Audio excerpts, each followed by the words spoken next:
Thank you.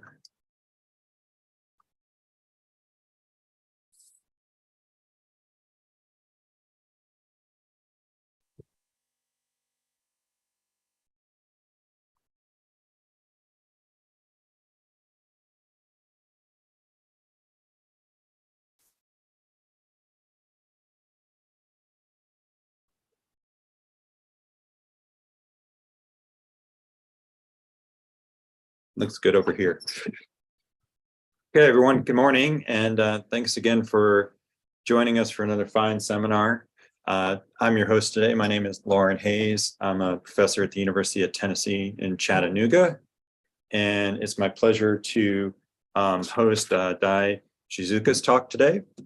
Before we get into that, I want to thank the last week's speaker. We had a great seminar last week by Ridwan Bashari. And next week, if I can get to here, oops, that's not what I want to show. Next week, we have Eileen Lacey will be joining us from UC Berkeley. She's been studying tucos for a long time and has a long-term study site down there, and looking forward to hearing about her research with the tucos. For today's seminar, just for the new folks, it's about a 45 to 50-minute presentation, followed by up to about an hour of discussion. Dai has meetings with some folks after the seminar, so I'll probably cut off the discussion about 10 of 1 to give them a quick break. But during that discussion, please feel free to ask questions. We really encourage, particularly the students, postdocs, junior people, to participate. And for those of you who are on watching us by YouTube, we welcome you, and please post your questions there, and Logan will relay those to me so I can relay them to the speaker. So at this point, I want to introduce Dai to you. I'm sharing his website. Can people see this okay? Is it there, Dai? Yep. Okay. So it's really a pleasure to introduce to you today our speaker. We have Dai Shizuka from the University of Nebraska, Lincoln in the United States. And Dai did his undergrad at Brown University and a PhD at the UC Santa Cruz. And looking at his research program, it's a pretty exciting program that really integrates across fields of animal social behavior. And you can see here some of the research projects that they describe at his site. Dai describes his goal, research goal, as sort of linking mechanisms of social behavior with evolutionary patterns. And so thinking about what are the outcomes of social interactions, social encounters. And as you can see from this list here, there's a diversity of ways that they're approaching this. And they look at things like lots of research on social networks in birds, song recognition, social dynamics between species, social learning, cooperation. So it's a pretty exciting research lab. And as you can see from his site, there are also resources. I see here that I look through these, there's some R resources I guess you can take a look into that might be helpful to people that are interested in this particular field. Now, in terms of Dai's history here, he's been very productive, has over 50 publications, a lot of them in really good journals. I noticed, Animal Behavior keeps popping up as a place where they publish their work, Proceedings, Royal Society, Ecology Letters, lots of nice work, and glad we're going to be hearing about some of that today. As I said, his website's a great source, and you can get a sense that he really values working with students. His lab group is, he's got a number of PhD students, undergrads working in his lab, doing lots of cool stuff. So it seems like he's really engaged in not just the science, but also sharing that science with the next generation. And so today, I won't go much longer. I'll turn it over to Dai and just tell you that today his talk is titled The Hidden Social Lives of Migrant Birds in the Winter. And for that, thanks, Dai, for joining us. And I hope you all enjoy his seminar today. Great. Thanks, Lauren. Now, thanks for highlighting my website. And reminding me that I gotta develop actually those individual webs pages and update some things. But yeah, and thank you for your invitation. I'm really thrilled to have this chance to present at this global audience some of the work that we've been doing and some emerging work that we're really excited to share soon. And so, yeah, so let's get started. So I'm going to start by talking about something, if you're like me, that you're really excited about right now. If you live in the Northern Hemisphere, this is a great time to take out your binoculars and go out and watch one of these kind of phenomenal natural history kind of events that plays out every year, which is bird migration. So all of these birds are making sometimes epic journeys north to the breeding grounds, again, kind of in this North American centric view.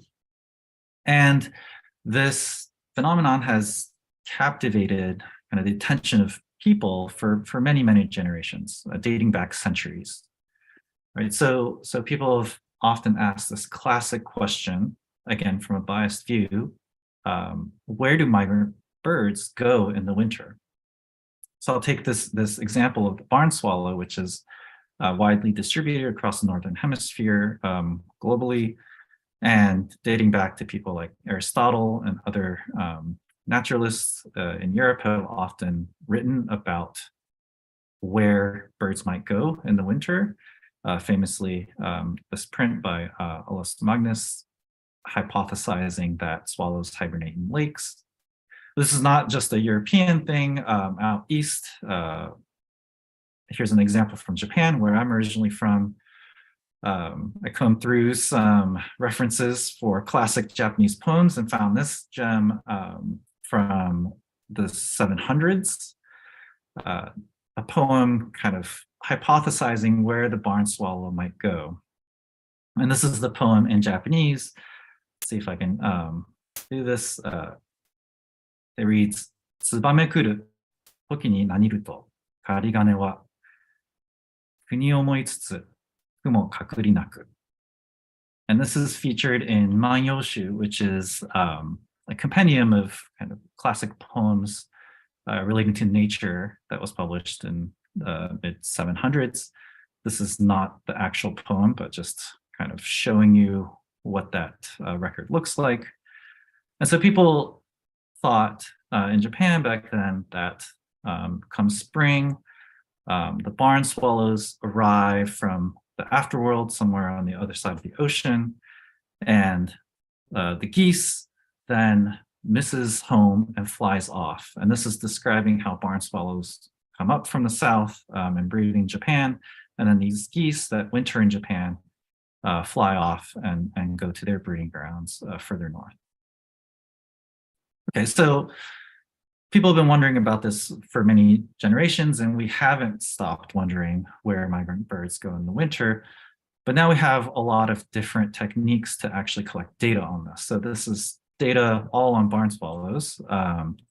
We can use band recoveries. We can use new lightweight GPS data loggers, geolocators, automated telemetry systems like Modus, or citizen science platforms like eBird. They all give us a sense for where birds are going throughout the year. Okay, so having described, how we're getting a better handle on this classic question, where do birds go in the winter?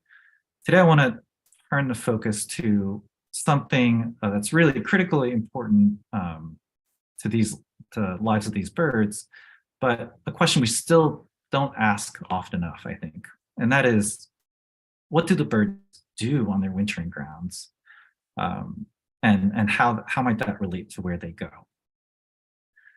And I think about this from a social lens, because that's kind of what I'm interested in my research. Really think about how the social lives of animals impact their ecology and evolution. And I'm fascinated by migrating birds in that they live in two different social systems. They have your breeding social system somewhere up north, again in the US, And then they fly south, and often they're interacting with different individuals and different species in a different ecological context, forming their non-breeding or winter social system. And they go back and forth between these two social worlds. But I would say we, in quotes, know very little about winter social systems of migrant birds compared to what we know about their breeding grounds. And that partly has to do with the global north bias in we, as in scientific publications, the science that comes out in peer-reviewed journals are biased towards workers in the global north. So just present some data from Pete Mara's work in 2015. They reviewed about 450 papers on migratory birds and broke them down by season, showing that over 80% of those papers deal with something about the breeding grounds, breeding system, and only 20% dealing with the non-breeding system. So what I want to convince you is that considering kind of non-breeding social systems on an equal level as breeding social systems can help us broaden our conceptual frameworks in evolutionary ecology. So bird breeding systems have been really central to the development of theories, a lot of evolutionary ecology theories like mating systems, sexual selection, life history theory. And all of these have kind of analogs or equivalents that opens our eyes to new possibilities when we think about non-breeding social systems. So social mating systems can be expanded to think about kind of all kinds of social organization using social networks.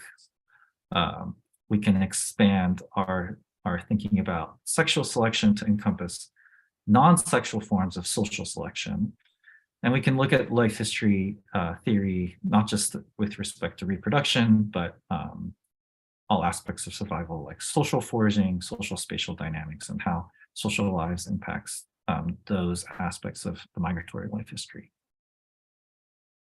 Okay, so with that intro, I'm going to dive into the winter social ecology of this migrant sparrow social system that I've been studying for quite a while now, and give you a little table of contents of what's to come. So first, I'll kind of talk generally about flocks as social networks and our long-term study. And then we'll talk about this evolution of social traits, signaling traits, like plumage and song in birds that we typically think of about in relation to the breeding season, but think about how they operate in the non-breeding season and how that might change our ideas about social selection.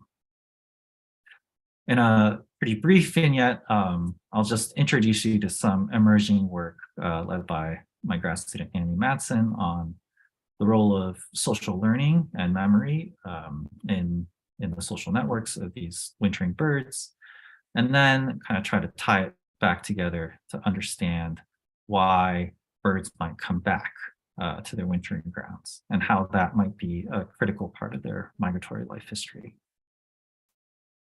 Okay, so here's my study species, the golden crowned sparrow, Zonotrichia atricapilla, and these are very common kind of garden birds in the west coast of North America. So our wintering distribution is here in blue, basically along the western coast of the mainland United States.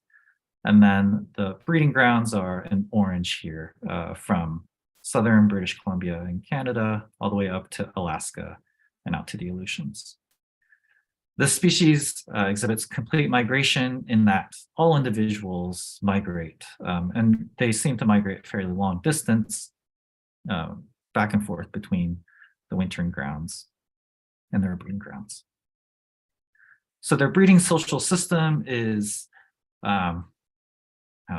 in my personal biased view, what I think of is typically kind of songbirdy. They're socially monogamous, so pairs defend a territory where they do all of their foraging. The males of the birds that are primarily singing for courtship and territory defense. in this case, in these species, the males and females look very similar. They have monomorphic plumage during the breeding season. In the winter, these birds are not territorial. They form foraging flocks, mostly within species, although sometimes you see them mixing with other species. And these foraging flocks are pretty loose in membership. They're birds kind of coming in and out all the time, but generally defined as birds, a group of birds that are foraging together and moving together, looking for food. In the winter, as I'll show you in a little bit, they have variable plumage compared to the breeding season. So our long-term study takes place in beautiful Santa Cruz, California. So I'll say non-breeding season and winter interchangeably, but winter in Santa Cruz is pretty nice. It's like this. It's very Mediterranean climate. It's actually pretty warm and wet. We've been doing this work since 2003. We're just wrapping up our 20th year of data collection this week, actually. So I'll insert my acknowledgement slide here to thank all the members of the Sparrow project team. All of this work I'm presenting is in collaboration with Bruce Lyon at UC Santa Cruz and Alexis Chaine at CNRS in France. This project has involved multiple graduate students, including Nina Armberg and Theodora Block, who got their PhDs at UC Santa Cruz, and Annie Matson, who is about to defend her PhD in a couple weeks here at UNL.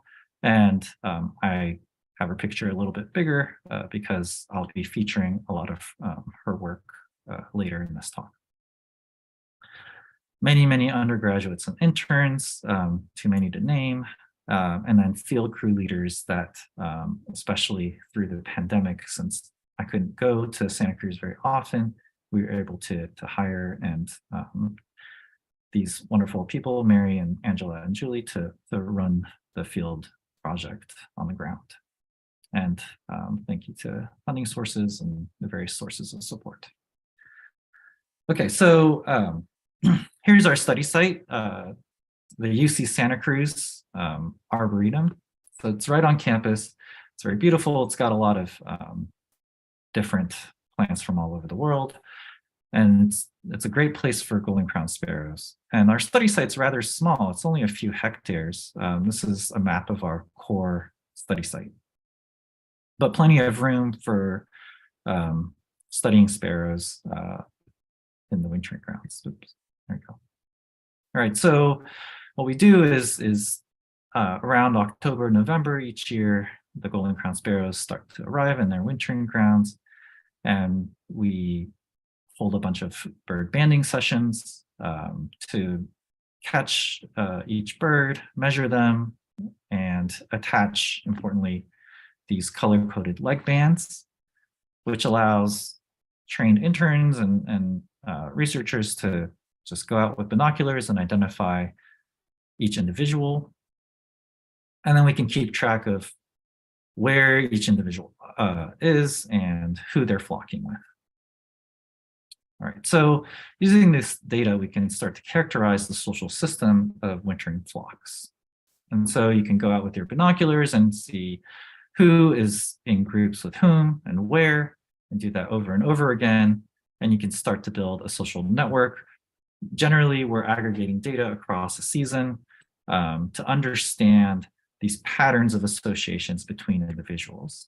And so in these networks, each node represents an individual, each edge represents an association index that describes the probability that two individuals are seen in the same group over time. Okay. When I show the network with nodes in different colors like this, well, in this case, this is showing social clusters within this network. Identify computational algorithms. Here I'm using the Louvain algorithm to identify nodes that are more tightly linked to each other than they are to links in other communities or clusters. So one thing that we can see from here is that sparrows form more or less tight-knit social clusters that forage together more often. So birds that are in these same clusters are more likely to be seen in a flock at any given point in time, even though you rarely ever see all of these birds in the same flock at once. When we map this in space and compare across different seasons, we see that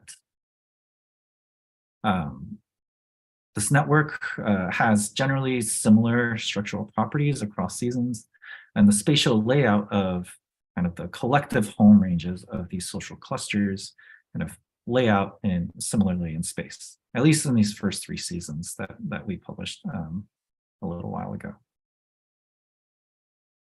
We can also look at how consistent the membership is in these social clusters by looking at whether birds return to the same cluster across years, and they do. So between 2009 and 2010, let's say 19 out of 21 birds that came back came back to the same social clusters. So they're reforming these clusters each year. And similarly, between 2010 and 2011. At the pair level, at the dyad level, the social relationships are remarkably consistent. So if you plot association index between a particular pair of birds in year 1 and compare that to their association index in year 2, there's a strong correlation. We use a matrix correlation method. We get a correlation coefficient of about 0.6 and highly significant. And we can look at this across many pairs of years, and we see that consistently these social relationships carry over across years. And so it's consistently high and pretty consistent in the index across years as well. And this is something that we've continued to see in our long-term data each year. Excuse me. So just to summarize this beginning part, we see discrete and stable social relationships in this small study area and this network across years, despite migration. So birds that flock together in Santa Cruz one year, they all fly somewhere into the breeding season. We don't actually know exactly where, but some data that we're working with right now with lightweight GPS data loggers suggest they're not migrating together. They're ending up in different breeding grounds scattered across Alaska. But then they come back and they reform these flocks. Oh, and I'll also say about 50% of the birds come back on average across years. That's typical for migrating birds that suffer high rates of mortality on migration. Okay, so that's kind of our baseline understanding of the social system of these golden crowned sparrows. So let's think about how social relationships in these networks might influence social selection on signaling traits. So plumage and songs are kind of widely thought of as social signals in birds, but we often think about it in the breeding context. So you might think of really bright birds or bird songs that are learned and then produced during courtship and territoriality. Okay, but how about these traits in the winter? We don't often consider plumage and songs in birds in the wintering grounds. One exception to that is the study of plumage signal as a signal of status. And this is a great case of non-sexual social signal. And so golden crowned sparrows, like several other birds that have been studied in this context, will assess competitors using plumage features when they're contesting over food. So if we set out a pile of seeds and watch birds interact like this, you'll see kind of these displacements and chases between birds. And we were curious what might determine or the predictable outcome of these contests. And we focused in on this variable crown plumage. Here's just the top of the heads of various golden crowned sparrows. And we focused on this because classic work in a related species, the Harris's sparrows, had shown that plumage features in that species works as a status signal as well. In that case, kind of melanin coloration on their breast patch. So previous work that we conducted and published in 2011 and 2013 showed that similarity in this crown plumage between contestants predicts how contests might escalate into more physical fights and chases, and a very strong signal that birds with more thicker black stripes and larger gold patches on their heads tend to win these contests. But we did this work before we kind of had a hint about the social system, the social network system of golden crowned sparrows. So once we figured that out, we started to wonder, well, how do these social relationships and consistent flocking patterns affect how birds assess their competitors? And so Theodore Bloch and Lin Zhang, who were undergrads at the time, led this wonderful collaborative senior thesis project that looked at the interaction between familiarity and plumage in how birds compete over resources. So here's an aerial map of the UC Santa Cruz campus. Here's the Arboretum. And so we have two kind of treatments of familiarity. The stranger treatment are birds that are caught at least a kilometer apart. So they're less likely to know each other. And the familiar pairs of birds are birds that were caught in the same kind of trapping site in the same trapping session. And based on kind of the spatial scale of our social networks, we know that these guys are probably more likely to have flocked together before. And if you're a kilometer apart, you probably rarely ever meet. Okay, so within those pairs of birds, we would find pairs of birds that were closely matched in crown plumage. And then we would take one of those birds and manipulate their plumage, either enlarging the black or enlarging the gold. And then we can visualize the results this way. It's a little complicated, so I'm going to walk you through this. On the x-axis is the familiarity treatment, and then on the y-axis is the proportion of trials where the bird with the enlarged crown plumage patch wins. And we would predict that if the birds with the enlarged plumage patch is always winning, that would indicate that the birds are using that as a status signal, right? We can fool the birds into believing that this bird has a big plumage patch. In contrast, we would expect if birds are not using the status signals, then each bird has a 50-50 chance of winning that competition. That's partly because we're already choosing closely matched birds to begin with. Okay. So when we do this with strangers, birds that are caught at least a kilometer apart, we see strong indication that strangers use status signals. And this is in concordance with kind of our previous studies that we had done. But when we take birds that we trap at the same site at the same time, we can't fool them with this plumage manipulations. Familiar birds seem to ignore manipulations of status signals, suggesting that they probably recognize each other in some way other than their crown plumage, and they can use that as a cue to sort out kind of dominance.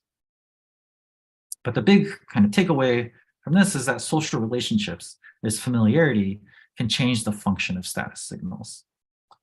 So this was all done in aviaries in the field, kind of outdoor aviaries. And so what we wanted to do is then take the next step and ask, well, how does this work in the wild? And so over the many years, we've been collecting data of dominance interactions at food piles just out in the wild. And so from that, we can calculate a dominance score. Here I'm using a scaled ELO rating.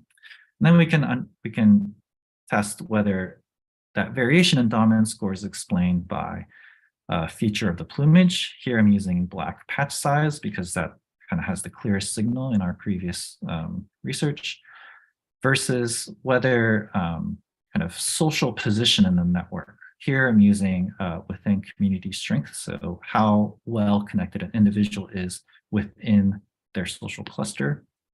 And which of these, if any, kind of explains dominance in the wild. So when we do this across the whole population, it seems that both are important. Both status signals and social connections predict dominance in the wild. But it gets a little bit more interesting if we break this down by other kind of factors. For example, sex. So when we break this down, males tend to be more dominant than females, but they both seem to be using both plumage patch and network centrality. But males show a particularly strong signature of using plumage patches.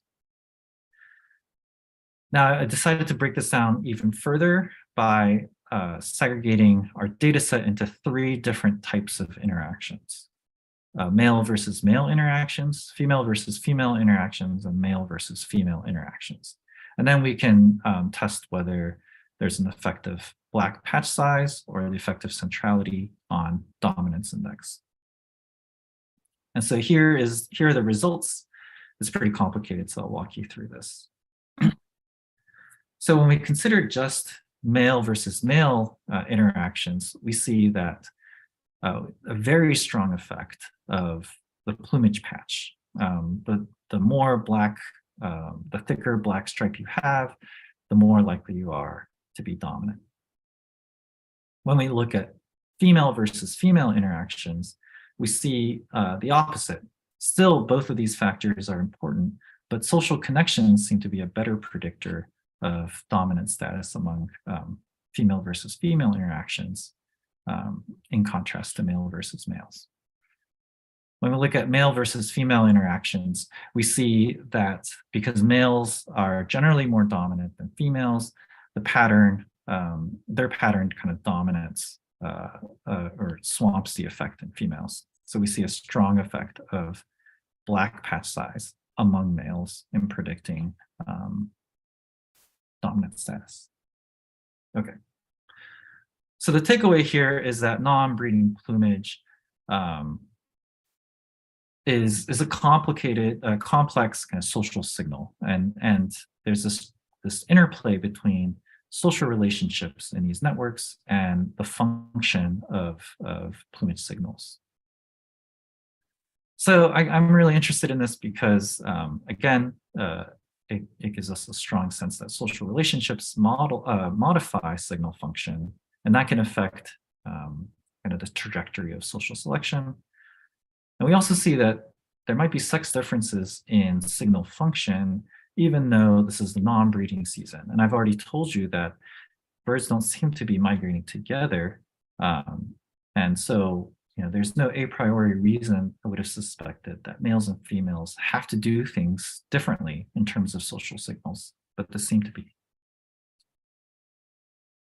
Okay, with that, let me turn our attention to a second kind of important social signal among a lot of birds, and those are their song. So this is one of my favorite places on Earth. This is Independence Mine site at Hatcher Pass, Alaska. And this is a great valley that has a lot of golden crown sparrows. I've looked at a lot of different places. This seems to be one of the best places on Earth to study them. It sounds like this. You hear these 3 descending whistles, which are kind of the local dialect of golden crown sparrows. And you hear this often in May, June, and July in the morning at these sites. But and these types of these bird songs are typically attributed to males in a lot of species, and typically we think of them as functioning in breeding season, either for courtship or territoriality. But golden crowned sparrows and many other birds actually also sing in the winter. Here's a recording from our field site in Santa Cruz. You can hear that same descending whistle, although sometimes you don't hear the whole song. I like this recording because you also hear a very different background community of birds. Here you hear like California quail and anatomy. Okay, so hopefully you could hear a little bit of those whistles, even though I was talking over it. All right, so the question is why? Why do golden crowned sparrows and other birds sing in the winter? Well, two, I would say, primary hypotheses that have been posed is that one, that it could be an epiphenomenon or a carryover of breeding behavior. So it might not be functional in the winter, but males sing because they were singing in the breeding season, and whatever hormones or physiological mechanisms that regulate that behavior just kind of carried over to the winter. Another hypothesis might be that young males practice their song in the fall and winter. And this is based on kind of laboratory studies of song learning, where we know that white-crowned sparrows, so it's a close relative of golden-crowned sparrows, sing kind of these plastic practice songs in the fall. So the epiphenomenon hypothesis predicts that still that males will be the ones singing because they're the ones that sing in the summer, in the breeding season. The young practice song hypothesis predicts that it's particularly the first year males that are singing because those are the ones, those are the guys that need practice. I'm going to go ahead and tell you that neither of these kind of bear out in our data.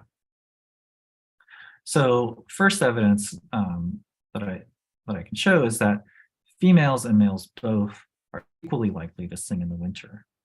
So we know this based on DNA evidence. We've been collecting blood samples from each of these birds, so we can use DNA-based methods to sex them. And we can also keep tabs on which birds we've ever seen be singing at their wintering grounds. On average, 57% of winter singers are female, and that's actually no different than the general population sex ratio, which is slightly skewed towards female in our population, with about 65% of the population being female in any given year. We have pretty robust sample size for this, so 818 birds sexed over 9 years, and 152 of those being singers. Okay. We also know that singers are more likely to be older birds.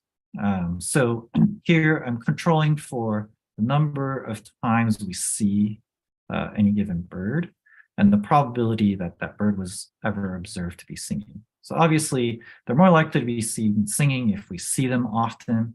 But after controlling for that, birds that are returning, so it's not their first winter, but second or third or older birds are more likely to be singing than birds that are in their first winter season. Okay, so we kind of eliminate these hypotheses that suggest that males will be the ones singing. So we want to ask, are there non-breeding social functions for their song?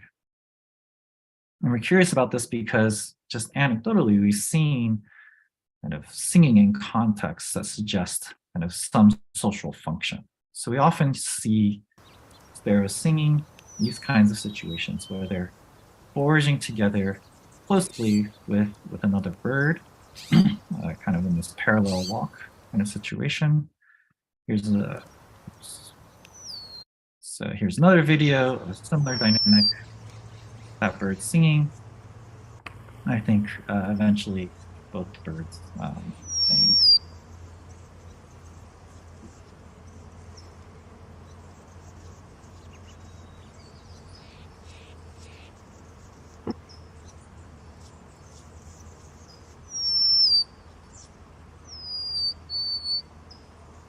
Okay, so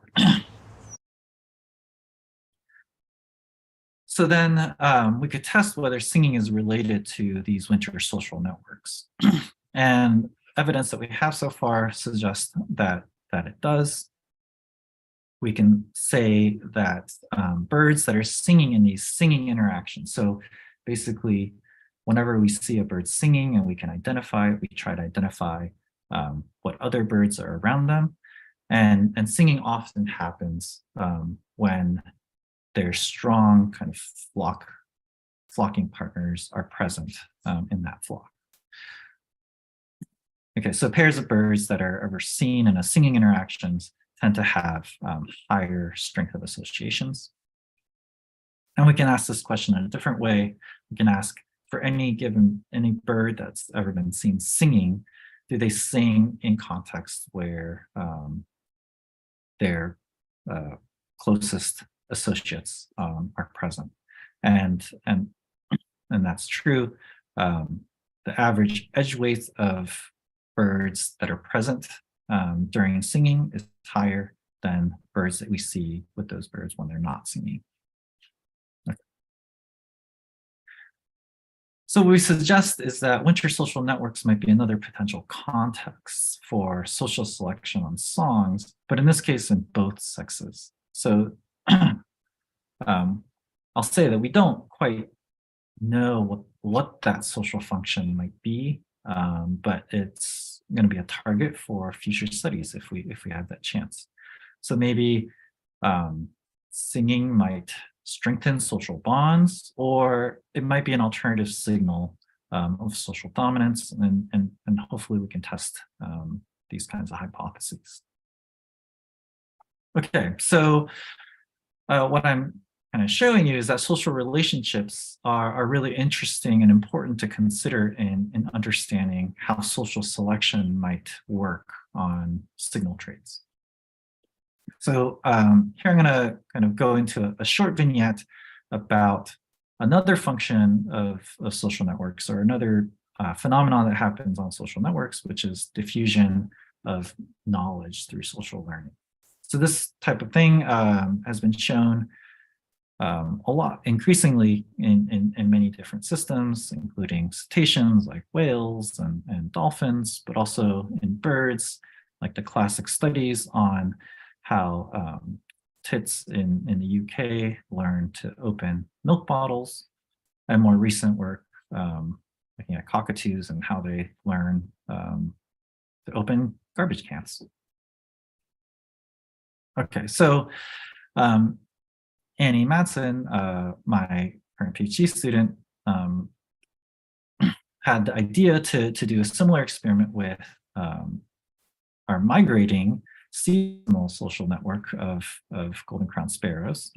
And so she she implemented this experiment where in year one, we designed kind of an easy puzzle, custom designed puzzle feeder, and taught a couple of tutor birds how to solve the puzzle in an apiary for a couple of days, and then deployed the two custom feeders at opposite ends of our study site. And we left them out for 2 months. And then we monitored these feeders using motion triggered video. So it looked like this. This bird is solving the puzzle by jumping on a red platform to access food. The birds can actually land on the blue platform as well. And we can get a lot of other information about social interactions through these videos. Okay. In year two, we actually did a second experiment to test for across-year memory of these foraging tasks. So we redeployed the puzzle feeders in the field for about 2 weeks in November, when most of the birds had come back. And and didn't teach any birds how to solve it. We just wanted to see how the birds interact with those feeders. I'll say this sounds complicated enough, but I'm still amazed that Annie and Mary and Angela, who helped with the field deployment, were able to carry this out, because we did this in the middle of the pandemic. Year one was 2020. And so Annie designed and built the feeders, sent them to California, worked with Mary on just video chatting and on the phone, figuring out how to deploy them, and worked through all of these troubleshooting remotely, and generated beautiful data as a result. So this is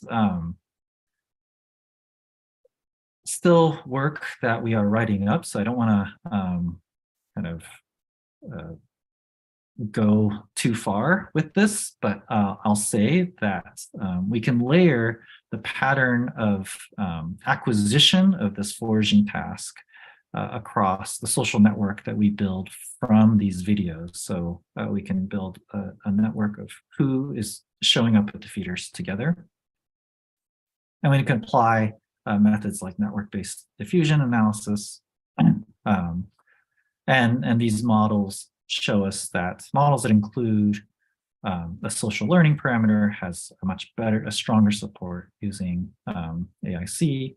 We can estimate that there's a big increase in the rate of acquisition of a new foraging task per unit connection with a knowledgeable individual. So evidence that there's a social diffusion of this knowledge across the network. So far, we haven't really detected any significant effect of sex or age on the probability of acquiring this foraging task. Although it seems like younger birds might be more likely to innovate a solution aside from learning it from observation. Okay, so what I'm telling you is that and then the second part, the year 2 experiment, shows that sparrows can remember these solutions to these puzzles across years. So in our short deployment in year 2, over 2 weeks, so far coming through the data, we can see that 10 birds solved the puzzle, often in their first try. And 9 out of these 10 birds were birds that had learned to solve the puzzle the previous year. One of the birds we know were present and observed other birds accessing the feeders in the previous year, but didn't actually land on the platform that year. But when it came back, it did. Okay, so there's lots more to come from this particular study that Annie will be pushing out over the next few years. But the big takeaway is that social networks, in this case, can facilitate the acquisition of ecological knowledge that's really specific to the site, right? So these feeders don't show up anywhere else in the world, but the birds that have learned it kind of learn an ecologically important task for that location. And that site-specific ecological knowledge, because they can remember across years and birds come back, it can kind of respread each year to new members of the population. And so learning and memory and site fidelity can interact to link winter ecology across years and for this migratory population.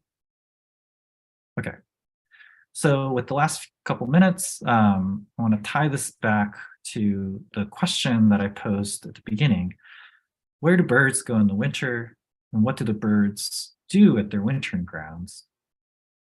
And suggest that answering the second question also helps us better understand the first question as well. All right, so this is, again, work led by Annie Matson in a paper that we're currently revising. So sparrows are not only kind of faithful to the site, our study site in general, but they're really faithful to their wintering home range. So we can quantify this by mapping, placing on the map the center of the home range of this individual in year 1, and then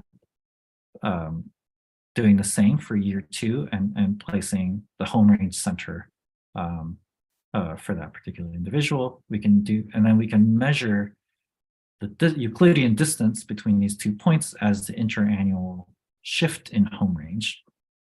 We can do that for any bird that returns across years. Okay, so when we look at that and we look at the average across years, we see that on average, the home range center only shifts about 27 meters across years. So that's, really each of these boxes, I should say, I forgot to mention, is 10 meters. So it's just, 2 or 3 boxes is what they're moving. One clump of bushes to another, maybe. I'll just point out one outlier here in 2018. That's explained by the fact that between 2017 and 2018 field seasons, part of our field site was converted to a parking lot. And so it's kind of a neat natural experiment, so to speak, showing that human-induced land use change can influence the site fidelity of migratory populations. Okay, so we thought that this was really interesting, how faithful birds are, not just to a study site in general, but their particular home range within the study site. Just contrast this to the annual migration of golden crowned sparrows, which spans thousands of kilometers. All right, so why are they so faithful? Why do they come back to the same clump of bushes? So we can think of this question in terms of a spatial or social process, right?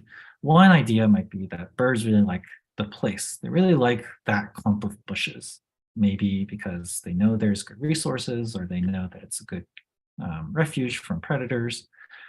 And maybe they don't actually care about who they flock with. Maybe they'll just flock with the same, whatever birds are around. But if everyone's faithful to their same clump of bushes, then inevitably we'll recreate the social network from the previous year, and you'll flock with the same birds. Conversely,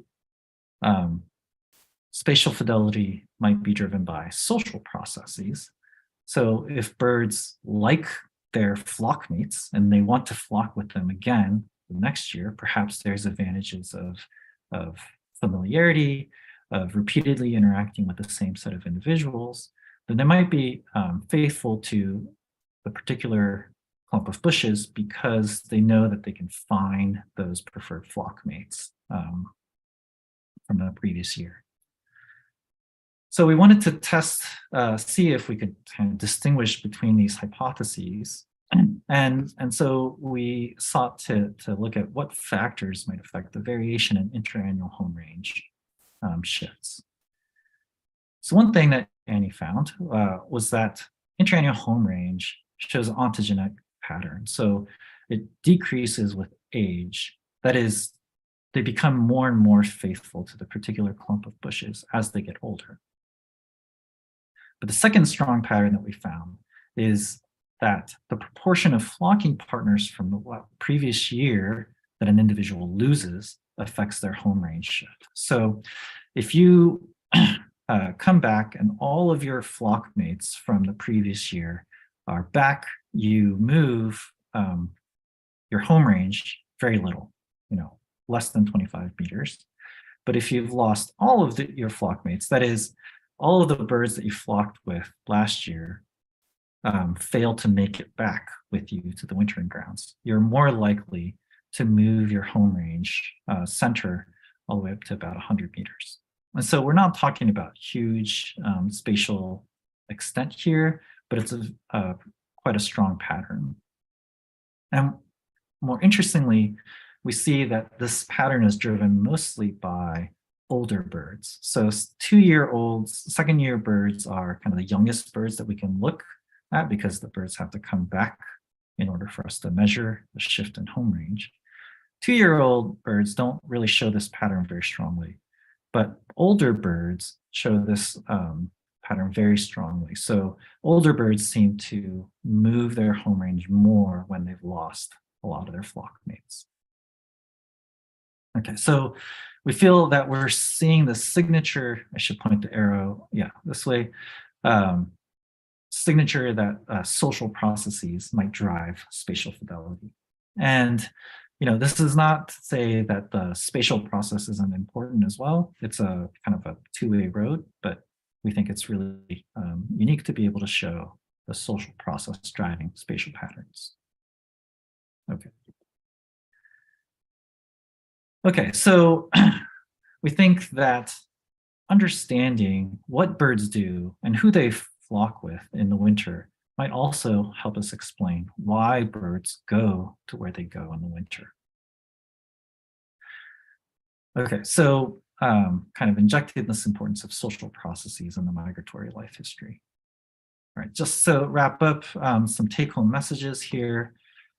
Golden crown sparrows live in this complex winter social systems with long-term relationships despite annual migration. Social function of plumage and songs in the winter are also affected by the relationships in these social networks. The social networks facilitate spread of new foraging strategies, and they remember this across years. And social fidelity can drive spatial fidelity to their wintering grounds.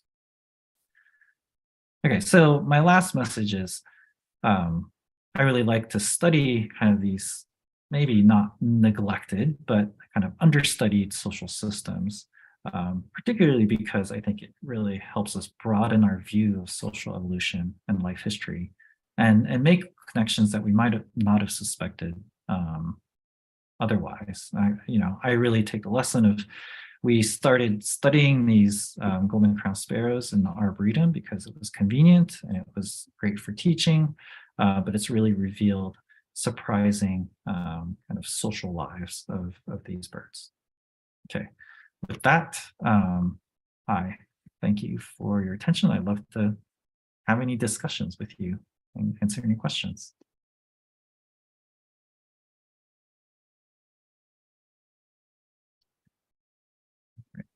Thank you, Dai, for a really fascinating talk on a neglected part of the social system. I really enjoyed it. So at this time, we have an opportunity to engage in discussion. Just a reminder for those of you who are here and also in YouTube, those of you here, please post a question mark in the chat and I'll relay the question to Dai for you. I'll call on you. And for those of you on YouTube, please post your question directly into the chat there, and Logan will ask the question of the speaker. He'll post a question mark here so he gets in the queue. And also, please remember when you ask your question, we're trying to continue to build community here. And so if you would mind, please tell us your name, where you're from, and something quick about you and what you're interested in. Okay. And with that, I'll start the question and answer session. The first question mark I see is from Karsten.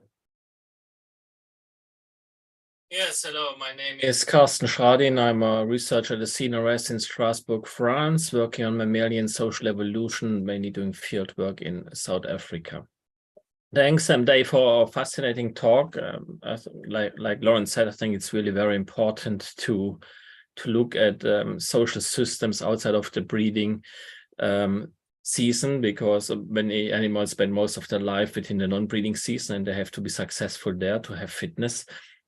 It's very interesting. You said that in these small birds, return rate is about 50%, probably half of them die during migration. Mm-hmm. And they have these, still the ones that return have these stable social networks over years. Mm-hmm. So my question is, with 50% dying, it means every year you have 50% of new birds. Do these new birds form new social networks, or they integrate in existing social networks? Yeah, that's a great question. It's kind of been a major drive in our grant for the past 5 years to really get at this idea of how turnover of individuals affects kind of social systems. And so one piece that's emerging from Annie's dissertation that I didn't put in here is this relationship between the loss of partners and the gain of new partners and what the new birds are doing. And so what seems to be happening is actually new birds are integrating into these kind of social clusters, and they actually their interactions are a lot more concentrated within the social cluster that they join than the older birds are, actually. It's been surprising, and I'm still wrapping my head around it. But because for older birds, the social relationships that are stable is at the level of pairs of birds. And so sometimes birds move around, but if a pair of birds both come back and one of them shifts their home range and they're a little bit further spread apart, they still maintain flocking relationships. They seem to flock a lot, even though their home range doesn't overlap as much. Whereas new birds concentrate their flocking with birds that really overlap in their home range. So And these pairs can be two males, two females, male, female, or do you mean? Oh yeah, they're not like mating pairs. They're anything. flocking partners. So yeah, we haven't really seen any signature of like assortment by sex within the network. But I have to say, I have to be careful because I don't think we've really scoured the data to look for patterns of assortment with all kinds of different factors. Yeah. Okay, thank you. Yeah, thanks. Okay, so our next question comes from Heather. Where are you? Hi, my name's Heather Kenny Dudella. I'm a PhD student at the University of Colorado in the United States, and I'm studying sexual selection and social interactions in barn swallows. So I appreciated the barn swallow example at the beginning of your talk. Yes. And my question is kind of similar to Karsten's question, thinking about, how do these social groups form, especially for the new members? Like, is it sort of driven by them where they're able to like gain a territory and then they associate with their neighbors? Or is there any sort of like consistent age structure within the groups or distribution of like plumage color characteristics within the groups? Yeah, again, we've actually looked at assortment by plumage and different patterns, and we don't really see strong patterns emerging there either. So I don't remember if this was maybe I didn't put this in the list of suggested readings, but maybe I should have. So Allison Johnson and I co-wrote a paper that's more kind of conceptual a couple years ago on this effect of turnover due to demographic processes and how that affects social networks. And as we were writing that, I really realized that this idea of how new birds integrate into existing social networks is like such a big, open, and important question that I have to say, we know pretty little about, and particularly hard to in types of study systems that I work with, where I don't know the birds until I can trap them and band them. But maybe someone like Dan's Rubenstein's zebras, or other systems in which you can identify a new individual as soon as they join the group, you might be able to do this kind of work a little bit better.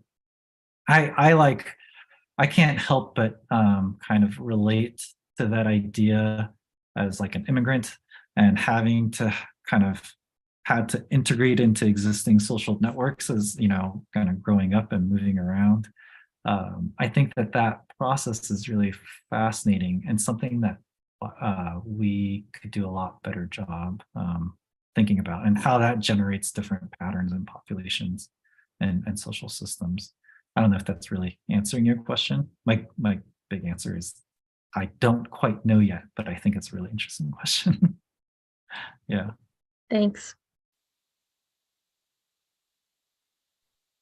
So I'm next in the queue, and just a reminder for particularly younger, newer folks in the audience, students, postdocs, please feel free to ask questions. And I know if you're feeling nervous about asking a question, like my question's not good enough, I'll tell you that almost weekly, Zulema or Karsten ask the question I'm thinking of. And so that tells you, and I'm always shy to ask questions. So please, students, please put your question marks in here, and it's a friendly crowd. So it's a great opportunity to learn. So Karsten went right after, and Heather went right after what I was interested in. I guess I have another layer to this.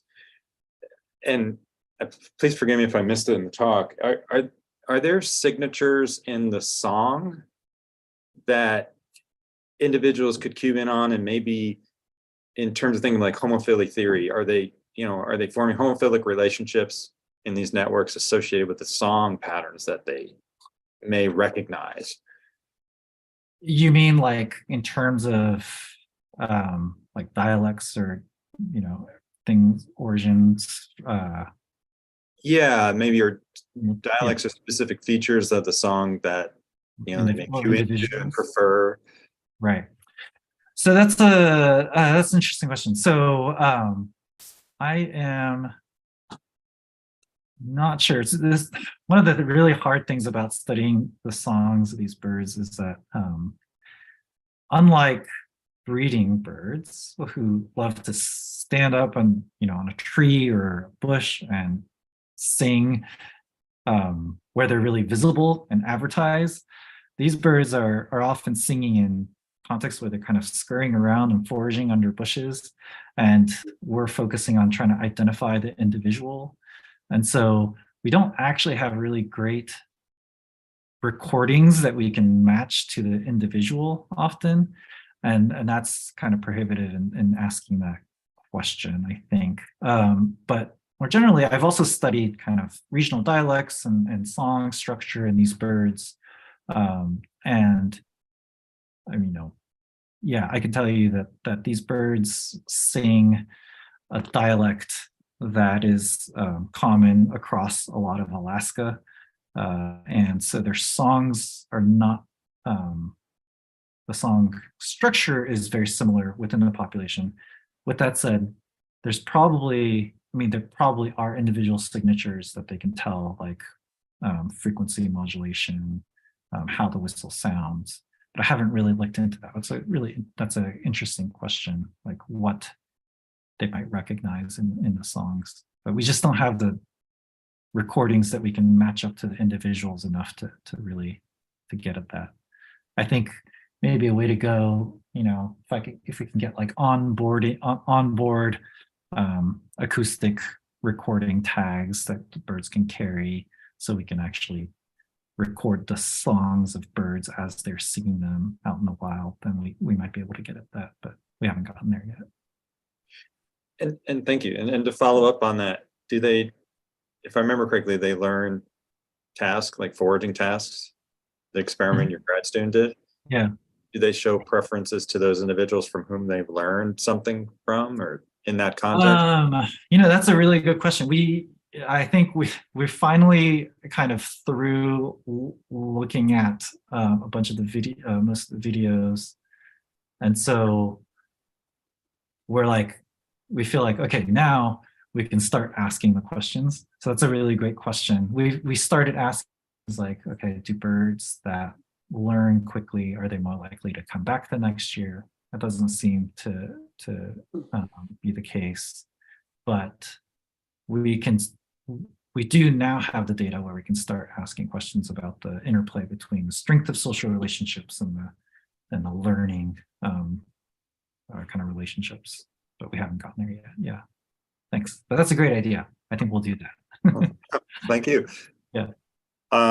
Okay, so I'm going to pass it off to the next person, and that's Zulema, please. Yes, hi. My name is Suleima Tang Martinez. I'm retired from the University of Missouri, St. Louis, and I studied primarily, although not exclusively, rodents, social behavior.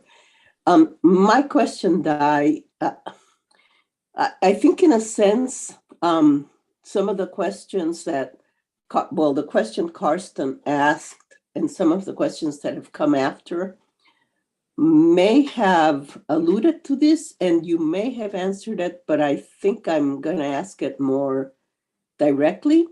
And that's for the birds that are coming back to the breeding ground, to the wintering grounds in Santa Cruz after the breeding, the new ones that show up. Do you have any indication that they could be the offspring of the adult birds that are in those particular clusters, Right. or any genetic data about relatedness among the members of a cluster? Yes, great question. Thank you, Zulema. So this, I realized that I probably took out a slide I shouldn't have. So we have looked at that. So we used years ago, so Nina Arnberg, who was another grad student, took the DNA samples, and we used microsatellites to calculate relatedness between flocking partners. And overall, there's very low genetic relatedness. We certainly don't see any signature that there's systematic kind of family relationships within these flocks. We can't rule out mating pairs migrating together because they wouldn't necessarily be related. But and we've also tried to deploy GPS tags to see, whether flock members migrate to the same breeding sites. We had, unfortunately, really low return rates for a variety of reasons, but the data that we do have suggests that they don't. So we had like 3 birds that flocked together a lot. One went to Kodiak Island, one went to the Aleutians, and one went to Denali, and they're all in Alaska, but very far away. So so these, so my sense is that this is an exclusively winter social relationship, and they're doing something different in the breeding season. But thank you for that question. Yeah, and it was a fascinating talk. I think it's so important to look at the, what's happening at the wintering grounds also. Yeah. And I also appreciate your comments about your being an immigrant affecting the way that you might look at some problems, because I find the same thing happening with me. And it's nice to hear somebody mention it. Yeah. Thanks so much. Thank you. I don't think I see Clara Jones here anymore, but she put a comment in the chat. It seems reasonable to ask whether there are any evidence of kin effects. You might have addressed that to some extent. I think I just addressed that, the same question, yeah. So our next question is from Clara Gretchen. I apologize, I didn't say that correctly. That's okay, that's okay. Hi, I'm a PhD student, Clara Gretchen from the University of Bern, and I work on pecking orders in chicken. And that's actually how I also came across a lot of your work, so I really appreciated the talk. And I had a question on when you looked at your batches of status and centrality on the dominance. And what made you pick out the centrality specifically? There's so many different aspects from a social network that you could have picked. Sure, yeah. So I guess there's one reason is that previously we had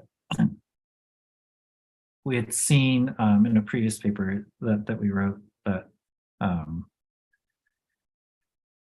that metric within community centrality kind of increased across years for returning birds, and kind of another reason to come back might be to kind of strengthen social relationships across years. And so since we had used that metric in a prior paper, it seemed like a convenient place to start. I think that, let's see. The other reason is going back to the idea of kind of familiarity and dominance that I talked about in our aviary contests. And so one way to kind of get a sense for how familiar birds might be with other individuals that they regularly interact with would be kind of measuring the overall strength of connections within the social cluster. So those are kind of my biological intuition, I guess, is the reason, and not that we didn't do like tremendous amount of data sleuthing to come up with that. Yeah. If you have other suggestions of things I might Yeah, look no, at, I was just curious because yeah, it seems yeah, you could pick so many different ones. I know. Yeah. Yeah, it's the problem with statistical analyses. So Yeah. I had another one, if that's okay, but I can also go at the end of the queue. Please go ahead. Okay. The question depends a little bit on the first half question, which is, so of the 50% of birds that do return, the other 50%, how sure are you that they're dead and not just went somewhere else? right. Yeah. So it's a great question. I am not totally sure. We do see, okay, so let me answer this in a different way. So there's we did not do this experiment, but there's some classic experiments in, I think it was the early 80s, that people did with golden crown sparrows and white crown sparrows, where they did a translocation experiment. And so they captured birds in the winter in California, actually not in Santa Cruz, but nearby. And then it moved some to Louisiana. And they moved some to Maryland, actually. And then they released them. And the next year, the next winter, a bunch of those birds came back to California, even though they must have gone somewhere from Maryland to the breeding grounds. Then they found their way back to California. And compellingly, birds that were already 2 years old or older were more likely to come back as well after this translocation, suggesting like they seem to want to come back to their wintering grounds, although maybe less so if it was just your first year at that particular site. So I suggest, I guess, one answer is I don't know, but I do think, I do get the sense that a large proportion of birds that survive do come back to the same site. And when we do see them nearby, like they, like I showed you, mostly they are coming back right to where we found them last time. So I don't think we're missing a tremendous amount of birds that are just outside of our study site. If they're around, I think we see them. Yeah. Okay, and very last one, I promise. Sure. So the last step to the question is kind of, so for those that do return, is there a higher likelihood they wouldn't return with low centrality? So if they're less. No, they come back. Yeah, they seem to come back. Yeah, we haven't. So we've done some analyses of kind of annual survival or return rates. We haven't really found any kind of strong signatures that bias who comes back and who doesn't. And I think part of it is that because we're missing so much of the two migrations and what's happening in the breeding season, that there's just like too much noise of, what's affecting mortality on spring migration versus fall migration and things like that, we're not quite capturing that, once we get satellite GPS tags that's small enough for sparrows and that we can afford. Maybe we can start answering those questions. Okay, thank you so much. Okay, our next question comes from Joan Strassman. Hi, Dai. I'm Joan Strassman. I'm at WashU in St. Louis. I work on social amoebas and bacteria, but I play with birds, and I wrote a book called Slow Birding. So, and in that book, actually, I talk a lot about Dai's earlier work on coots, which is just phenomenal, just amazing. Thanks again. So I have like a kind of general question that might be viewed as kind of unfair, but do you have any sense for how general these patterns are? I mean, it seems like, you know, when I think of the bush tits in Colorado or the titmice here, and it just seems like lots of birds in the winter hang out with conspecific. So do you think that we're going to find the kinds of patterns you have found generally in other passerines on their wintering grounds? Yeah, great question. I mean, I'd like to think so.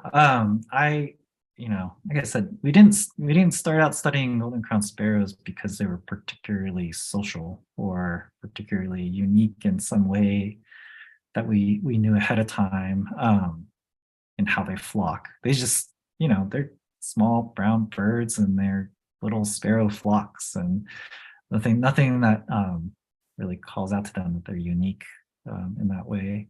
I think that yes, I think that this kinds of patterns is really general, and that social relationships really matter a lot to these birds.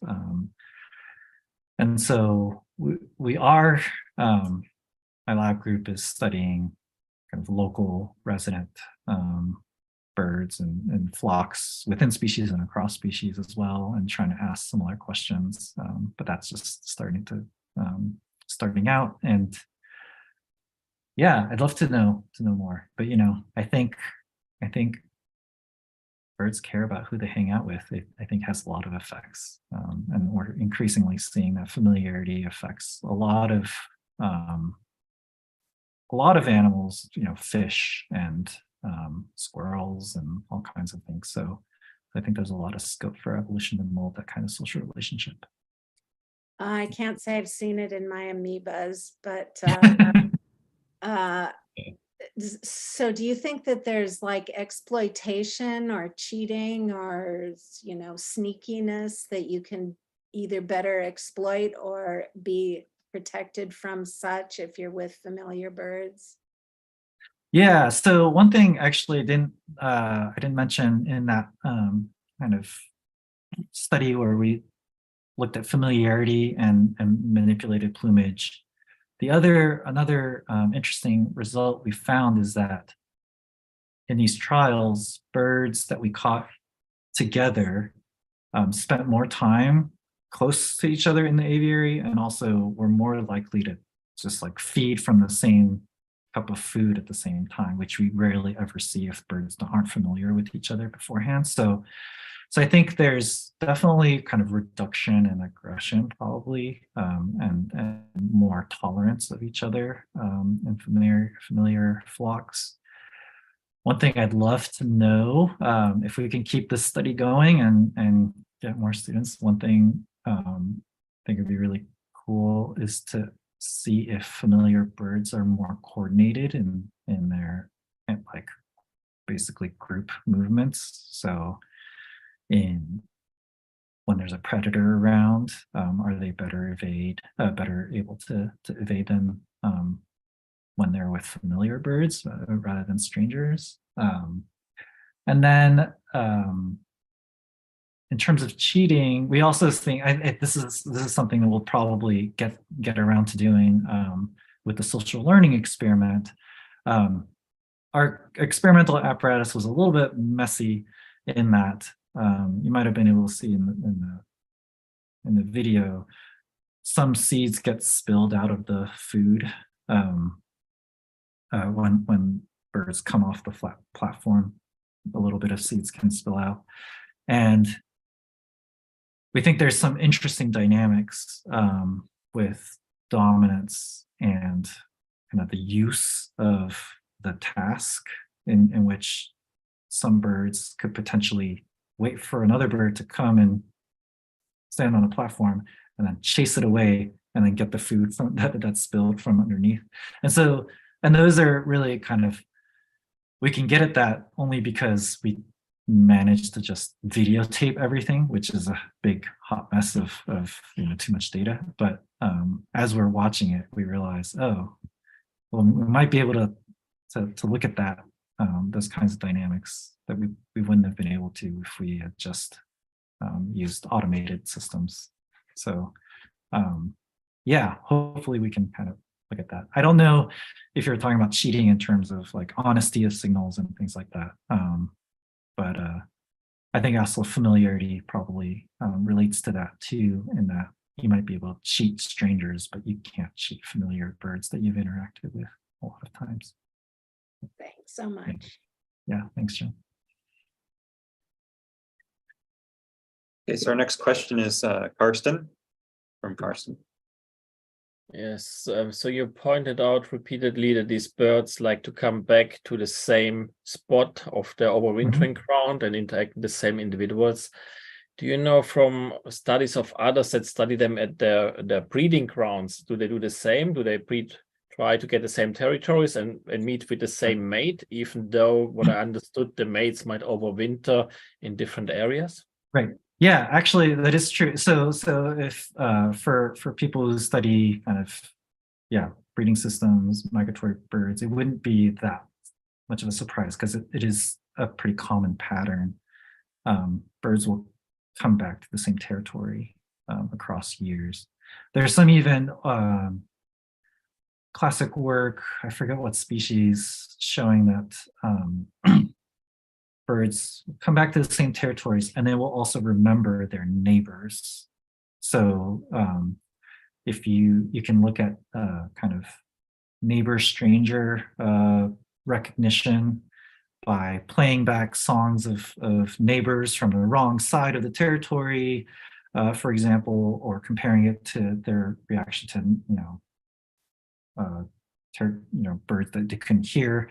And you can tell that they react differently to neighboring territory holders, and those that type of recognition can carry over across years. So birds can not only come back to the same territory, but also recognize territory neighbors from previous years. So in that sense, like this is not unique. Like that, we know that birds are very good at being site faithful at that spatial scale.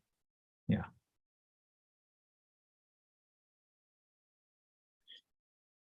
So I have a follow-up question. I'm trying to think how to word this so I want to think about comparing the two, like Carson's going after another's thinking about the breeding grounds and these wintering grounds.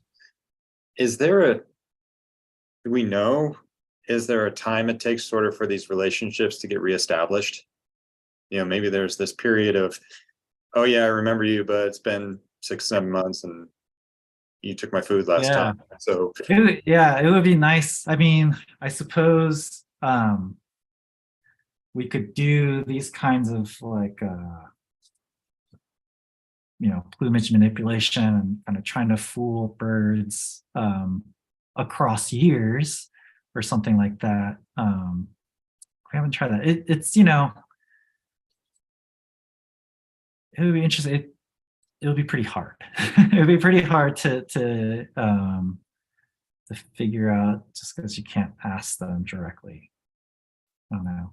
I haven't thought very carefully about how I might ask those kinds of questions.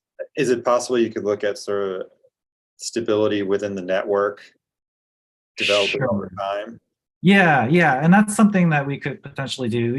So the pro and con, So, like I explained, this data comes from just like good old color banding and an individual marking and binoculars kind of work. So not automated telemetry or RFID based data where you might get like really fine scale temporal data. Yeah. So there's a limit to how finely we can parse the kind of slice the data. We need, and so in a way, our data is not dense enough to really get at the development of social relationships at a really fine temporal scale. Like with, you know, maybe we can do it by months, but not like days. Mm. And so if we take an alternative approach to collecting the data, we might be able to do that. But then we would, you know, there's pros and cons. Then we would lose out on some of the kind of more subtle behavioral interactions that we can only pick up if we're watching them. Sure. So, yeah, but other systems, I think you can do that, and I don't know. Yeah, yeah, people like Adriana have experience doing that kind of work. Yes. And I just have one more question, and I think this is something I might ask in like a behavior class: is and this isn't really related to your work, but just curious about the behavior. Do these birds start showing sort of this migratory, is it Zugenrud that Berthold talked about, in the opposite direction when they start going back to the breeding grounds, or is it just go? They definitely, well, you definitely see a change in their behavior as it gets into March and April. You can even, we haven't quantified this, but my sense is that the kind of their network structure breaks down as we get into March and April. We usually kind of exclude that data in our analyses because like flock sizes start to increase. They seem to be moving more and doing something different to get ready to leave in that last few weeks. And so I suspect if we put them in a cone with the typical M1 funnel kind of structure, we probably pick that up. Yeah. Cool. Yeah. Well, thank you. I see there's a question from Zulema again. Yep. Hi. Since everybody seems to be asking multiple questions, I love these questions. I guess I'll ask one too. It's not really a question, it's more a comment, and it doesn't have to do directly with your work, but with one of your answers. I was fascinated by the translocation experiment that you mentioned, where birds were taken to Louisiana, and you mentioned that they came back the following year to California, but that the older birds were more likely to come. And I'm thinking that it may be not side attachment or stronger side attachment per se, but it could be that the older birds have had more time to sort of reinforce their navigational skills and to develop their navigational skills, while the younger birds, especially if they're 1 year, the birds that are coming, I guess, I don't know if they had already been to California once, but they only have had that one experience, and they may not have developed or learned enough to develop navigational skills.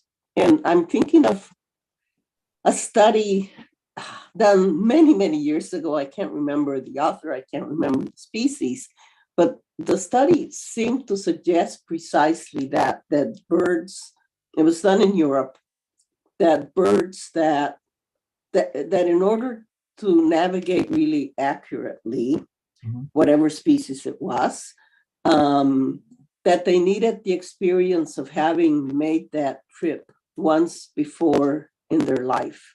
And that, they were picking up whatever they need to be able to navigate, so that older birds navigated much better than younger birds. And I'm wondering if you think that could be a possibility here too. Certainly, yeah, it could be. I think that's a great question that I think we'll probably learn a lot more of in the coming years, now that we have vastly improved methods for tracking like precise migratory paths of birds. And yeah, I think that's a really interesting hypothesis. Maybe the site fidelity has less to do with attachment to the site, but attachment to the route, for example, of migratory, the migratory route. And yeah, I don't know. Yeah. I'd love to know. I'd love to know. Yeah. But I don't think that if it was just attachment to root, it would Right, explain and experience, yeah. Yes, and Yeah. the very, very close attachment they seem to have where they come to exactly the same spot. Yeah. So maybe, maybe attachment to route or learning navigational skills influences their getting to the general area. But Yeah. once they're there, it's amazing how close, they Yeah, settle each year from your data. Yeah. And and I think, it's, and we know so little about how birds navigate generally. Yeah. I mean, and so I think the more we learn about the mechanism, the more opportunity that poses to ask that particular question, because it's really hard to think about how to study the role of experience and learning in site fidelity without knowing what they're learning. Yes. But yeah, that's really yeah. Yeah, I still I think got of nothing on that. navigation as one of the great mysteries that we've Yeah, never I know. managed to really I get a mean, good handle on. I don't, it's, even if we, with infinite technology, I think we'll still be wondering because, I don't know how I navigate either, really. It's one thing to know the sensory mechanism, and the other, a whole nother thing to figure out kind of how the brain works to process that information. So Anyway, I just wanted to throw that out as a possibility. yeah, thank you. Well, I don't see any more questions in the chat. I'll give it just a moment in case someone wants to throw one last question out there, but seems like we had a great discussion there. And again, I want to thank you, Dai, for a really wonderful talk and for being here with us today. Yeah. Fascinating, great discussion. Thank you. I'm going to just remind people that next week we have Eileen Lacey will be presenting. And at this point, I'm going to stop the live stream, and we're welcome to have some informal discussion for a few minutes before you need to take a break and then meet with my students, I think. So thanks again, Dai.